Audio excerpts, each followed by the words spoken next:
సిఆర్పిసిలో చూసుకున్నప్పుడు మనం ప్రత్యేకించి ఇప్పటికే సుప్రీంకోర్టు అనేకమైనటువంటి తీర్పులు చెప్పి జడ్జిమేడ్ లా అంటాం, వాటిని చట్టంలో ఆథరైజేషన్గా వాటిని గుర్తించడం జరిగింది. ప్రత్యేకించి విక్టిమ్స్ రైట్స్ గురించి ఒక గుర్తింపు, అదేవిధంగా పెరిగినటువంటి టెక్నాలజీని ఉపయోగించుకొని ఆన్లైన్ అంటే ఎలక్ట్రానిక్ ఎవిడెన్స్ అనేది ఎలక్ట్రానిక్గా ఎవిడెన్స్ రికార్డ్ చేయడానికి అవసరమైనటువంటి పరిస్థితులు, అంటే సాక్షులు ప్రత్యక్షంగా న్యాయస్థానానికి హాజరు కాకుండానే దూరంలో ఉండి కూడా ఆన్లైన్గా ఎగ్జామినేషన్ చేయటం అనేటువంటిది ఒకటి. కొత్తగా 3 చట్టాలని ప్రవేశపెట్టడం జరిగింది.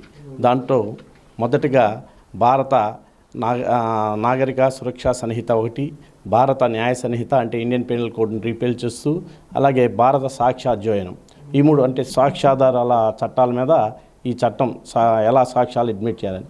ఈ చట్టాల్లో భారత ప్రభుత్వం 1861, 1872 ఈ సాక్ష్యాలను రీప్లేస్ చేస్తూ కొత్త చట్టాలని ఫోర్స్లో తేవడం జరిగింది. ఈ చట్టాల్లో విక్టిమ్స్కి, పోలీస్ ఆఫీసర్స్కి, అలాగే ముద్దాయిలకి సమాంతర ఈక్వల్ రైట్స్ని ప్రొటెక్ట్ చేస్తూ ఈ చట్టాలను చేయటం అయింది. అనేక సుప్రీంకోర్టు, హైకోర్టు జడ్జిమెంట్లను పరిగణనలో తీసుకొని ఈ చట్టాల్లో మార్పులు చేయటం జరిగింది.